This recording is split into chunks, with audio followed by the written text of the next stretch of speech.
प्यार सचमुच अंधा होता है या जानबूझकर आंखों पर प्यार की पट्टी बांध ली जाती है, जो बहुत कुछ सच्चाई देखते और जानते हुए भी लोग उसे नज़रअंदाज कर देते हैं और यही अंततः अत्यधिक पीड़ा का कारण बनती है और पूरी दुनिया मानो उजड़ सी जाती है।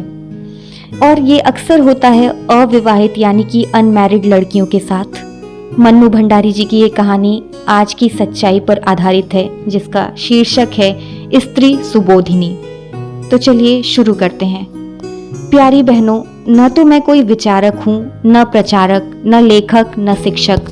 मैं तो एक बड़ी मामूली सी नौकरी पेशा घरेलू औरत हूँ जो अपनी उम्र के 42 साल पार कर चुकी है। लेकिन उस उम्र तक आते आते जिन स्थितियों से मैं गुजरी हूँ, जैसा अहम अनुभव मैंने पाया, चाहती हूँ बिना किसी लाग लपेट के उसे आपके सामने रखूं और आपको बहुत सारे खतरों से आगाह कर दूं। अब सीधी बात सुनिए, सीधी और सच्ची। मेरा अपने बॉस से प्रेम हो गया। वाह, आपके चेहरों पर तो चमक आ गई। आप भी क्या करें, प्रेम कमबख्त है ही ऐसी चीज। चाहे कितनी ही पुरानी और घिसी पिटी क्यों न हो जाए, एक बार तो दिल फड़क ही उठता है, चेहरे चमचमाने ही लगते हैं। खैर, तो यह कोई अनहोनी बात नहीं थी। डॉक्टरों का नर्सों से, प्रोफेसरों का अपनी छात्राओं से, अफसरों का अपनी स्टेनो सेक्रेटरी से प्रेम हो जाने का हमारे यहाँ आम रिवाज है। यह बात बिल्कुल अलग है कि उनकी ओर से इसमें प्रेम कम और शगल ज़्यादा रहता है। मिस्टर शिंदे नए तबादला होकर हमारे विभाग में आए थे। बेहद खुशमिजाज और खूबसूरत, आंखों में ऐसी गहराई कि जिसे देख लें वह गोते ही लगाता रह जाए। बड़ा शायराना अंदाज था उनका और जल्दी ही मालूम पड़ गया कि वे कविताएं भी लिखते हैं।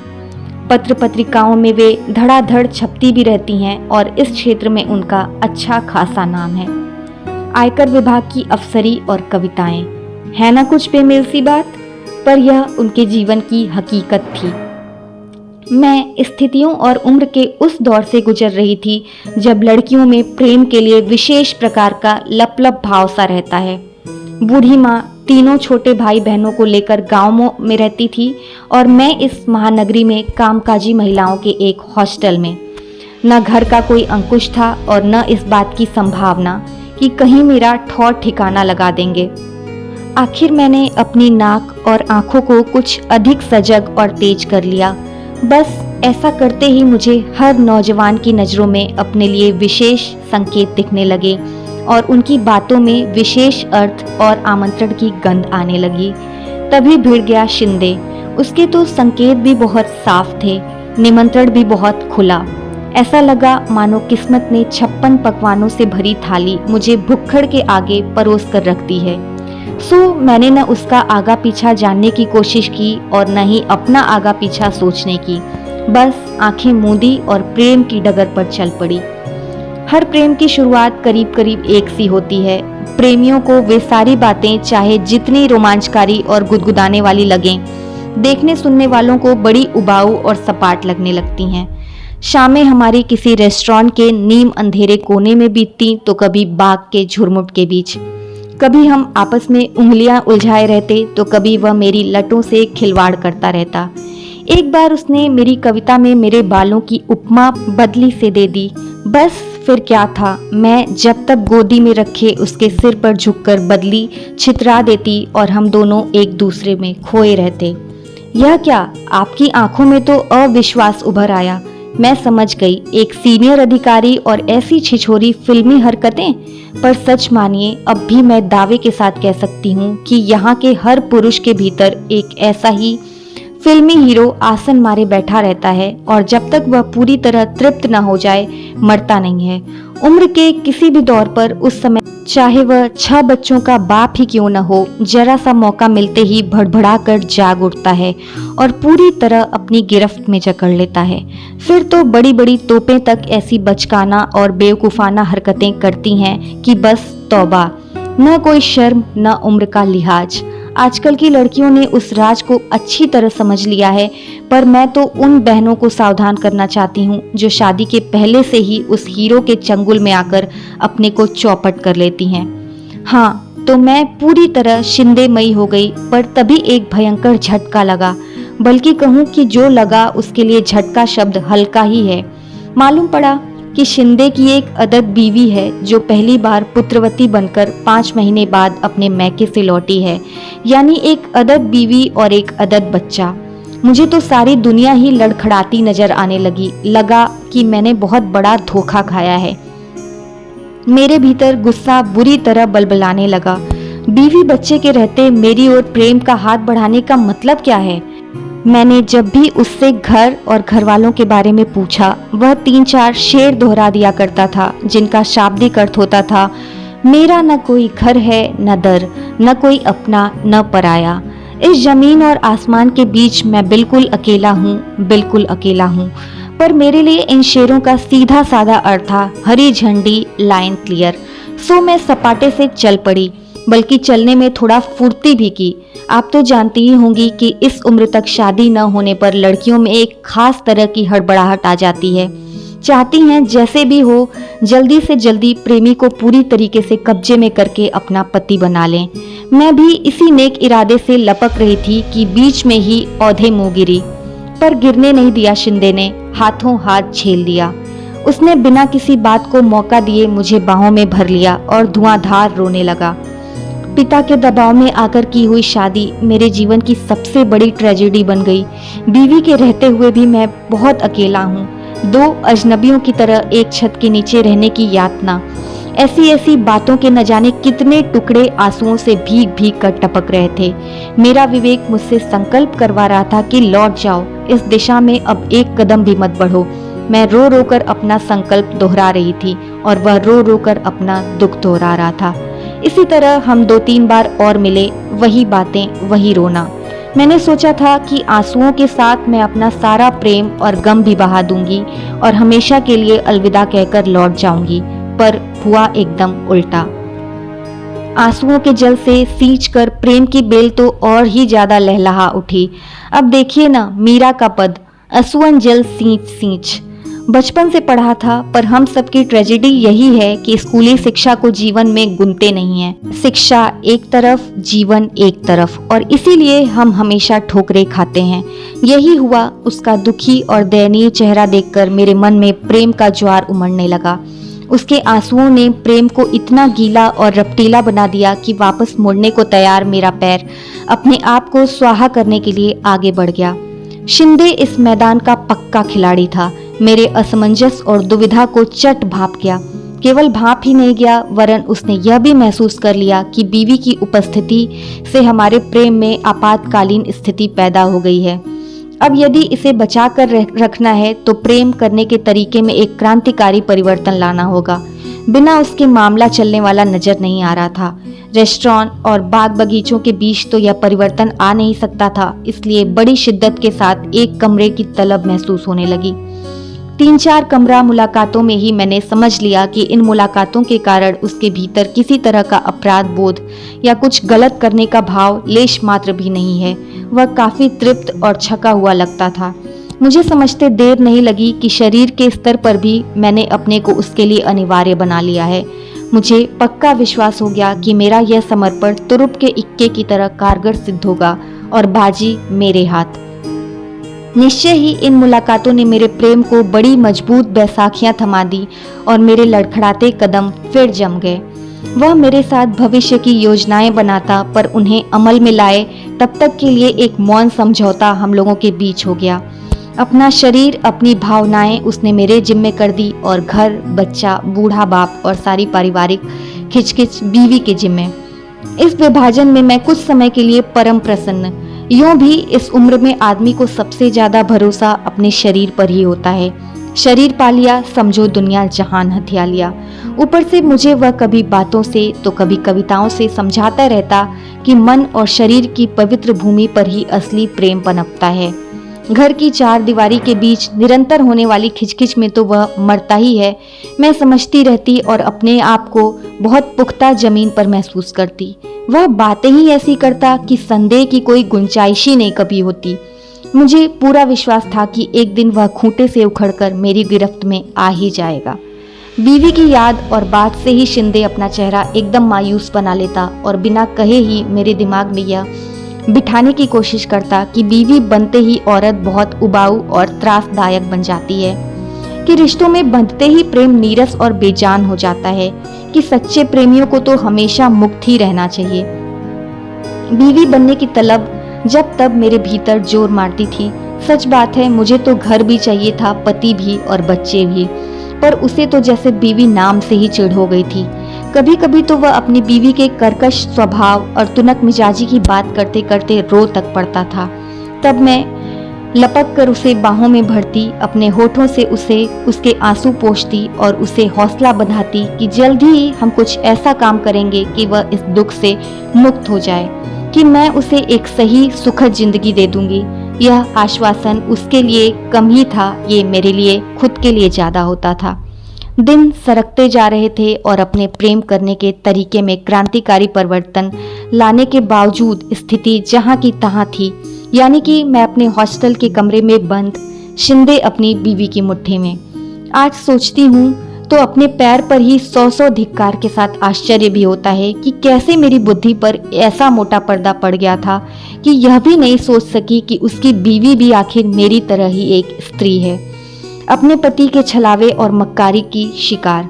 पर नहीं, यह तो तब समझ में आया जब उसकी मक्कारी ने मुझे भी तबाही के कगार पर लापटका। तभी तो मैंने सोचा कि क्यों न मैं जब तक वहां उपस्थित होकर उसके त्रास को इतना बढ़ा दूं कि वह खुद ही इस अपमानजनक स्थिति को नकार कर अलग हो जाए। रकीब को सामने देखकर अच्छों के हौसले पस्त हो जाते हैं, फिर अपमान और अपेक्षा की आग में झुलसी इस औरत का हौसला ही क्या होगा। और यही सोचकर आखिर मैं एक दिन शिंदे के घर जा धमकी। एक सुहागिन औरत की सारी नियामतों, यानी कि बूढ़े ससुर के वरद हस्त की छत्र छाया और बच्चों के पोतड़ों के वंदन वार के बीचों दूधों नहाई पूतों फली भाव से वह कुर्सी पर विराजमान थी। मुझे देखकर उसके चेहरे पर किसी तरह का कोई विकार नहीं आया। विकार तो मुझे देखकर शिंदे के चेहरे पर आया, जिससे उसने थोड़ी सी कोशिश करके अफसरी नवाब के नीचे ढक दिया। दफ्तरी भाषा में दफ्तरी बातें करके उसने मुझे चलता किया, पर बाहर निकलते समय हाथ दबाकर लाड़ में लिपटी हल्की सी फटकार के साथ शाम को कमरे पर आने का निमंत्रण भी दे दिया। मैं उसकी बीवी को त्रस्त करने गई थी, पर खुद ही त्रस्त और पस्त होकर लौटी वहां से। मुझे आश्चर्य हो रहा था कि यह औरत है या मांस का लोंदा। इसका आदमी 3 साल से एक दूसरी लड़की के साथ मस्ती मार रहा है और उसे न कोई तकलीफ है और न ही कष्ट है। मैं इसकी जगह होती तो शायद एक दिन भी इस तरह की अपमानजनक स्थिति को बर्दाश्त न कर पाती। इसके शरीर पर चमड़ी लिपटी है या गैंडे की खाल है, यह तो मुझे बहुत बाद में अपना अनुभव ने सिखाया कि अधिकतर शादीशुदा औरतें ऐसी होती हैं जिन्हें अपने घर की दीवारों से बेशुमार लगाव होता है, इतना ज्यादा कि धीरे धीरे उन दीवारों को ही अपने शरीर के चारों ओर लपेट लेती हैं। फिर मान अपमान के सारे हमले उनसे टकरा कर बाहरी ढेर हो जाते हैं और वे उनसे बेअसर सती साध्वी सी भीतर सुरक्षित बैठी हुई सभी अपमान सहते जाती हैं। शाम को शिंदे मुझ पर एकदम बरस पड़ा कि मैंने उसके घर आने की मूर्खता आखिर क्यों की। कितना चौकस रहना पड़ता है उसे हर समय, जिससे उसकी बीवी को इस प्रसंग की हवा भी न लग सके, वरना तो वह शूर्पणखा की तरह ऑफिस, परिवार और सारे शहर में हड़बोंग मचाकर रख देगी। मौका लगा तो मेरा छोटा पकड़कर सड़क पर जूते लगवाएगी और बड़ी चालाकी से उसने मेरे मन में अपनी पत्नी के लिए, जिसे वह अक्सर कोतवाल कहता था, ढेर सारी नफरत और आक्रोश भर दिया। साथ ही जल्दबाजी करने की अपनी नादानी भरी मूर्खता पर मुझे बेहद शर्मिंदा भी किया। देखा आपने कि कैसे शातिराना अंदाज से पुरुष नफरत और गुस्से की सुई अपनी ओर से सरकाकर दोनों औरतों की ओर घुमा देता है। वे ही आपस में लड़े भिड़े, कोसे गलियाएं और वह जो असली गुनाहगार है अपने पर आंच भी बिल्कुल न आना दे और खुद सुख भोगता रहे। वह समझाता कि सहजीवन का मधुरतम पक्ष तो हम भोग ही रहे हैं, मैं क्यों बेकार में शादी ब्याह और घर में जकड़कर इस मधुर संबंध का गला घोटना चाहती हूँ। और इसी चक्कर में वह मधु उड़ेलती हुई 3-4 फड़कती कविताएं मेरे नाम ठोक देता। मेरे कंधों पर स्त्री पुरुष के संबंधों को एक नई दिशा देने का दायित्व है।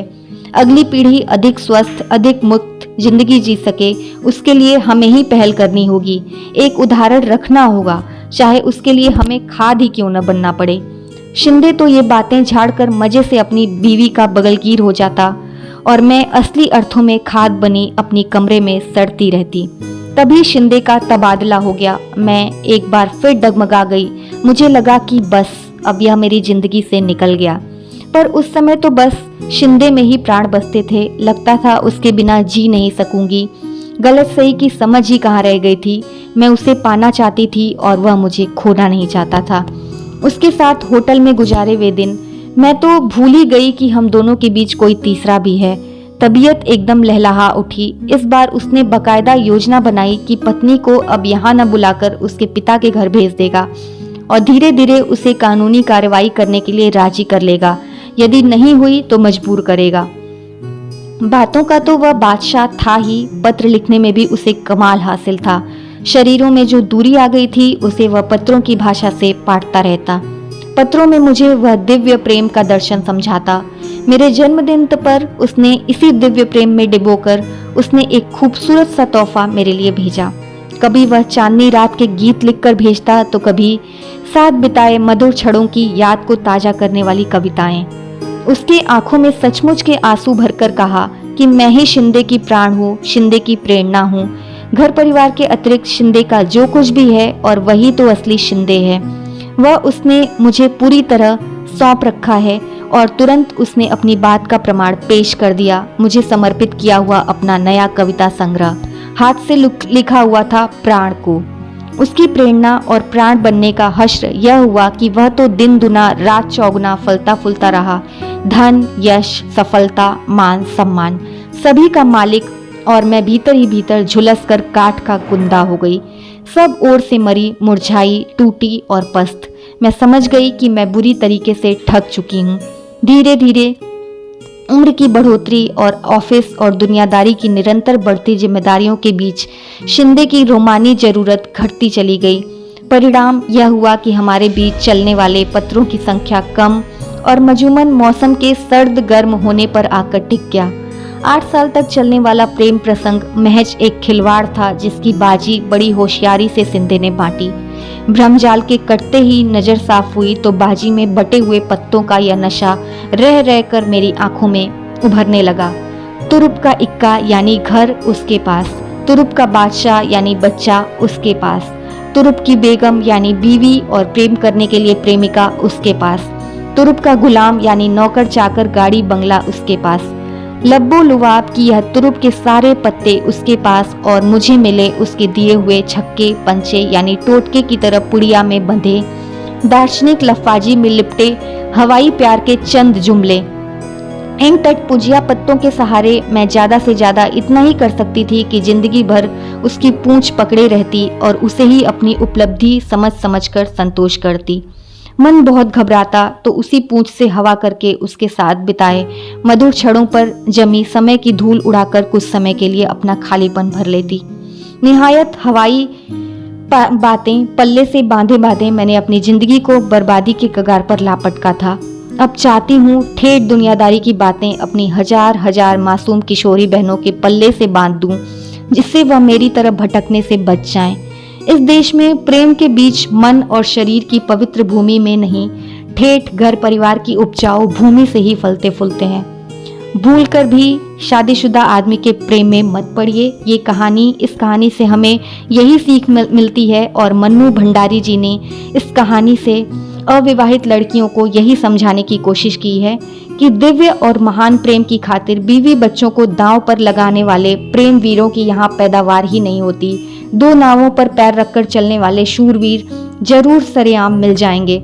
हाँ, शादीशुदा औरतें चाहें तो भले ही शादीशुदा आदमी से प्रेम कर लें। जब तक चाहा प्रेम किया, मन भर गया तो लौटकर अपने खूंटे पर। न कोई डर न घोटाला, जब प्रेम में लगा हो शादी का ताला। तो यह है आज की सच्चाई पर आधारित कहानी, जो कि आप कनेक्ट कर पा रहे होंगे आज की रियलिटी से। आई होप आपको ये कहानी पसंद आई होगी, और अगर कहानी पसंद आई हो तो इसे लाइक करिएगा, फ्रेंड्स को शेयर करिएगा, और जिन्होंने भी मेरे चैनल को सब्सक्राइब नहीं किया है वो मेरे चैनल को सब्सक्राइब जरूर करें। जो मेरे चैनल का नाम है वो है यूनिवर्सल जूही। और भी आपको लगता हो जो आप सजेशन दे सकते हैं तो वो मुझे कमेंट बॉक्स में कमेंट करके ज़रूर बताएं, या फिर आप चाहते हो कि और भी मैं किसी नई कहानी को अपलोड करूं तो वो भी आप मुझे कमेंट करके बता सकते हैं। Thank you so much.